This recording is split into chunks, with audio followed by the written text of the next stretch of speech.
एक लड़की जो 5 महीने की प्रेग्नेंट थी और उसको दवा खिलाकर अबॉर्शन कर दिया गया। पर फिलहाल वो लड़की सैदपुर एक निजी अस्पताल में भर्ती है। लड़का के चाचा है हमारे समक्ष, जानते हैं कि आखिर मामला का सत्यता क्या है। भतीजे पर आरोप लग रहा है कि एक लड़की को प्रेग्नेंट कर दिया, उसके बाद जो बहन है उसके द्वारा दवा खिलाया गया। ये जो आप देख रहे हैं कि जो भी बयान आपने सुना उनसे लड़की वालों से, ये सरासर गलत बयान है। क्योंकि हम लोग शुरू जब से ये बात हमें मालूम पड़ा तकरीबन 3-4 दिन पहले, आज कितनी 26 तारीख है, 23 तारीख को ये बात हम लोग के कान में आई है, ये खबर 27 तारीख है। 23 को रात में लगभग 24 को सुबह में मुझे कॉल किया, जब मैं शादी में गया हुआ था तो फ़ोन किया कि ऐसा मसला हुआ है, कुछ लोग आए थे, धमकी उमकी दे गए हैं। तो ये सब खबर मिली हमें, ये सब मालूम पड़ा। तो ये मसला असल में है 5 महीने पहले का। आप थोड़ा सा गौर से सुनेंगे सब लोग, 5 महीना पहले का मामला है। लड़की के पेट में जो बच्चा पल रहा था 5 महीने का, वो बच्चा किसका है कोई कंफर्म नहीं है। क्योंकि बच्ची का जो मानसिक जो स्थिति है, जो मेंटालिटी है, वो कुछ प्रॉब्लम में है। कभी किसी और का नाम लगाती है, कभी किसी और का नाम लगाती है। खुद उसके आपस में ही कुछ मसले उलझे हुए थे। खैर है, बाद में वो इल्ज़ाम मेरे भतीजे पर, जिसकी उम्र अभी 15 साल उसकी उम्र है और अभी वो 10वीं का एग्ज़ाम दिया है। लेकिन जब बच्चा 5 महीने का था, तो अगर इसका इल्ज़ाम हमारे ऊपर है, और हम लोग शुरू से ही जब वहाँ पर जब मीटिंग हुई थी तो वहाँ पर मुखिया जी भी थे, सरपंच जी भी थे, सबके सामने ये बात तय हो गई कि वहाँ पर हमारे बच्चे पर कोई इल्ज़ाम साबित नहीं हुआ। हमारा कहना यही था, अगर हमारे बच्चे पर इल्ज़ाम साबित होता है तो मेरा बच्चा आपके हवाले। पंचायत कब हुआ था? पंचायत हुआ है 2 दिन पहले हुआ ना, 25 को पंचायत। तो आप लोग दवा लेकर खिलवा दिए थे? हाँ चले, ये इल्ज़ाम हमारे ऊपर है ना कि दवा लेकर हम लोग खिलवा दिया। 3 तारीख को मैं बाहर से आया हूँ, मैं पहली बात यहाँ था भी नहीं। अब जब बात दवा की आ रही है तो तकरीबन बच्ची जब 2 या 3 महीने की प्रेग्नेंट हो चुकी थी, ये जो पीरियड है ये मुझे कंफर्म नहीं है कि वो 2 महीने की थी या 3 महीने की थी। उसका जब पीरियड आना बंद हो गया, MC आना बंद हो गया, तो उसकी माँ उस बच्ची के पेट को छूकर अपने बड़ी बेटी से कहती है कि लगता है कि इसके पेट में बच्चा है। पीरियड आना बंद हो गया, खैर बढ़ता गया। उसके बाद बच्चे को ख़त्म करने के लिए, और बच्चा ख़त्म किया गया तकरीबन 5 महीने के बाद। जब 5 महीने का बच्चा जब पेट में हो गया है, तब ये बच्चा ख़त्म किया गया है। पहली बात तो ये कि 120 दिन बच्चे में जाना जाता है। बच्चा ज़िंदा था, बेटी थी कि बेटा मालूम नहीं, बच्चा ज़िंदा था, लेकिन उस बच्चे को दवा देकर उसका मर्डर किया गया। और उस मर्डर करने में उसकी बच्ची की माँ, बच्चे की बहन और जो उनके घर के लोग हैं या बहनों जो भी, सब उनके ज़िम्मेदार हैं। अभी आपने कहा कि 2-3 महीने बाद ही पता चल गया था कि बच्ची प्रेग्नेंट है। आपको कैसे पता चला? उन लोगों के हाँ बात से, क्योंकि जब पेट छू के देखा पीरियड आना बंद हो गया। हम तो यहाँ रहते नहीं है, मैं तो यहाँ रहता नहीं। किसने बताया कि पेट छू के देखा? उसकी माँ ने। अच्छा, ये बयान उन्होंने दिया जब गांव में जब पंचायती हुई, मीटिंग हुआ, सरपंच जी मुखिया जी के सामने में उनके दामाद को बुलाकर पूछा गया। उनके दामाद का जो बयान है, उनका बयान ये है कि उनकी सास उनके पास आई, उनके बेटी के पास आई। यानी कि उसकी जो सास है, उनके दामाद की जो सास है, लड़की की माँ, जो लड़की अभी हॉस्पिटल में है, जो उसकी माँ है, अपनी बड़ी वाली बेटी के पास आई और अपनी बेटी से कहती है कि लगता है कि इसके पेट में बच्चा है, सो इसको MC नहीं आ रहा है, तो तू कुछ कर, कोई दवा मंगवा दे।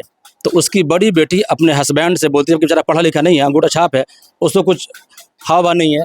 तो उसकी बेटी अपने बच्चे के कसम देकर, ये उसका बयान है, उसी के बयान को मैं रिपीट कर रहा हूँ, जो बयान उन्होंने मीटिंग के अंदर, पंचायत के अंदर मुखिया जी सरपंच जी के सामने में दिया है।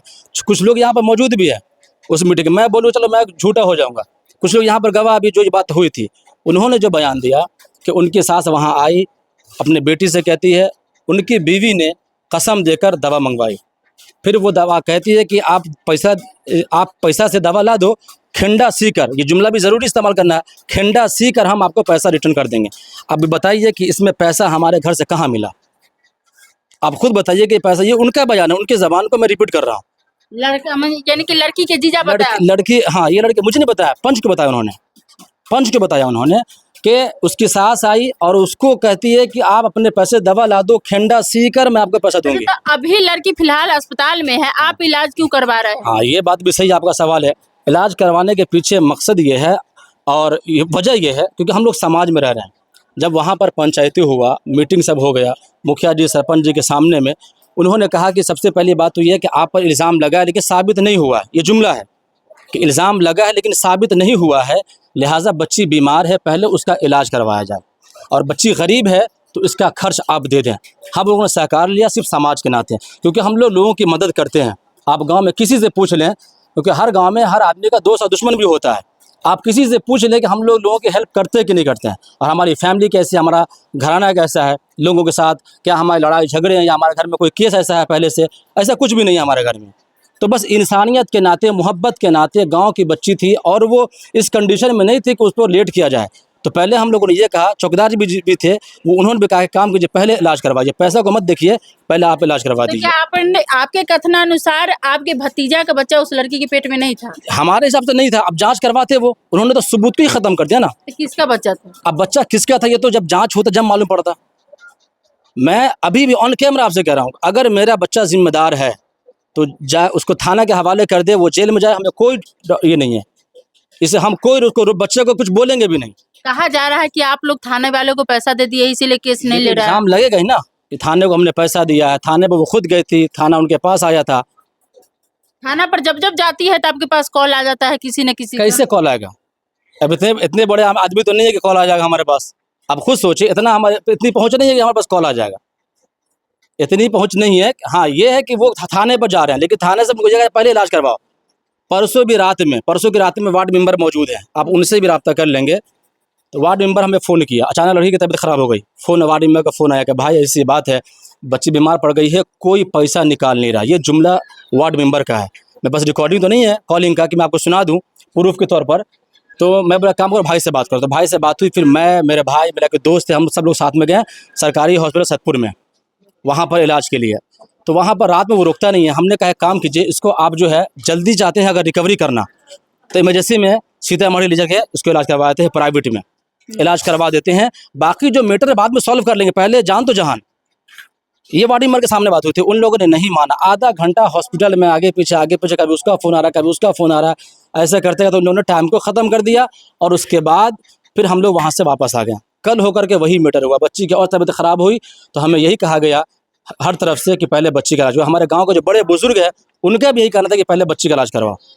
इल्ज़ाम प्रूफ होना वो बात की बात है, इल्ज़ाम प्रूफ होना वो बात की बात है। आपके भतीजे का कितना उम्र है? 15 साल उम्र, अभी 10वीं का एग्जाम दिया इस साल। लड़की का कितना उम्र? लड़की की उम्र तकरीबन 16-17 समथिंग ऐसी कुछ है। नहीं, दोनों का सेम एज है, नाबालिग है।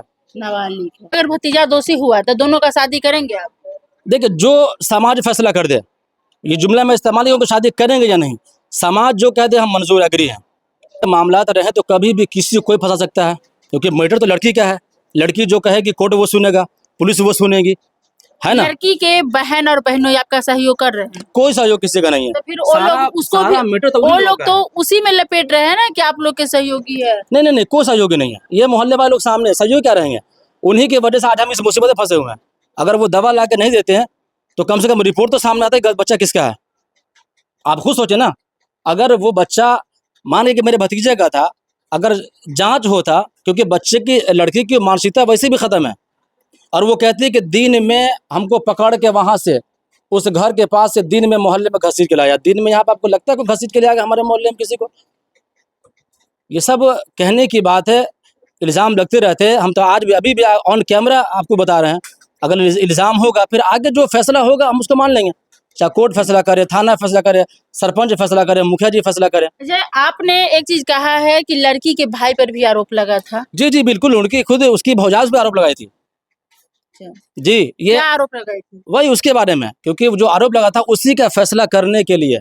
बात असल ये है कि उसी का फैसला करने के लिए हमारे बड़े भाई सब गए हुए थे। जी बताइए, तो सगा भाई भला किसी लड़की को कभी भी कोई भी कास्ट में सगा भाई कुछ करता है? देखिए अब ये तो बता नहीं सकते सगा भाई, ऐसा बहुत सारे केस सुनने को मिले हैं। जब बाप बेटी को नहीं छोड़ता है तो भाई बहनों को नहीं छोड़ सकता है, वो बात की बात है। मैं इल्ज़ाम उस पर नहीं लगा रहा हूँ, अल्लाह बचाए कि मैं उस पर इल्ज़ाम नहीं लगा रहा हूँ। ये हवा या आवाज़ आई तो बता रहा हूँ मैं, इल्ज़ाम मेरी तरफ से किसी पर नहीं। पहले भाई पर ही लगा? हाँ, ये इल्ज़ाम मेरी तरफ से किसी भाई की पत्नी ने लगाई, उसके भाई की पत्नी ने लगाए थे। ये इल्ज़ाम मेरी तरफ से किसी पर नहीं है, मेरे उससे दुश्मनी नहीं है। आज भी हम उसको ये करने को तैयार है, उसकी हेल्प करने को तैयार है आज भी। और ये बात भी सुनिए, और बात भी सुनिए, जब यहाँ पर मीटिंग हुआ तो पंच के लोगों ने, सब लोगों ने एक फैसला सुनाया कि जब इल्ज़ाम साबित नहीं हुआ है तो इसका इलाज करवा दीजिए आप, और उसको कुछ रकम दे दें शादी के लिए। तो हम लोगों ने यही कहा था इसमें कि जितनी रकम है हम कैश नहीं देंगे, इसकी शादी करवाएं आप, जहाँ जो लगेगा 2 की बजाय 2.5 हो 3 हो, हम लोग सपोर्ट पूरा करेंगे। इसमें भी हम एग्री थे, राजी थे। लेकिन उन्होंने पंच के फैसले को नहीं माना, सरपंच जी के फैसले को नहीं माना, तो फिर अब आगे जो कदम उठाना था उठा लिया उन्होंने। यानी अब समाज के लोग होने के नाते उसका सहयोग भी करना चाह रहे हैं। चाहा, लेकिन उन्होंने इस चीज़ को एक्सेप्ट नहीं किया। उसकी वजह यह है, उसके चचा, जैसा कि मैंने आपसे कहा, कि वो चाहते हैं कि यहाँ से उसको निकाल दिया जाए। छोटे बच्चे यतीम है, बाप नहीं है, बाप का साया नहीं उसके ऊपर है, तो लड़की के पिताजी नहीं, पिताजी नहीं है और बाप का साया नहीं है, बच्चा यतीम है। चाचा सब ये चाहता है कि उसको वहाँ से निकाल दिया जाए। और ये बात मैं आज पहली बार नहीं कर रहा हूँ, आप किसी से भी पूछेंगे ये बात आपको लोग बताएंगे उसके बारे में। लेकिन जो कुछ लोग होते हैं ना गाँव में, जिसको बोलते हैं दोगलापनी, लड़वाना, आपस में लड़ाई झगड़े करवाना, तो उनसे आप पूछेंगे तो बोलेंगे नहीं ऐसा कुछ नहीं है। लेकिन रियल और हकीकत बात यही है, वो चाहते हैं कि वहाँ से उसको निकाल दिया जाए, ज़मीन ना दिया जाए। और ये बात मैं बबलू से भी कहा था हम लोग कि अगर तुम्हारे जो जहन में बात आ रही है, पहले इलाज होने दो, जो फैसला होगा देख लो, वो बात की बात है। लेकिन तुमको अगर ये डर है कि तुमको वहाँ से निकाल देगा, तो हम लोग तुम्हारे लिए खड़े हैं, कौन माइकल तुमको निकालता है, ये जुमला कहा था मैंने। चलिए, तो आपने इनकी बातें सुनी। अब चलते हैं लड़की की बहन के पास और लड़की के भाभी के पास भी, जो अपने पति पर ही आरोप लगाई थी अपने ननद के साथ गलत संबंध बनाने को लेकर। और एक तरफ तो लड़की के बहन और बहनों पर से जो आरोप लग रहा है कि वही दवा ला करके दिया और खिलाया भी। हम वहां पहुंचते हैं और जानते हैं कि क्या सत्यता है।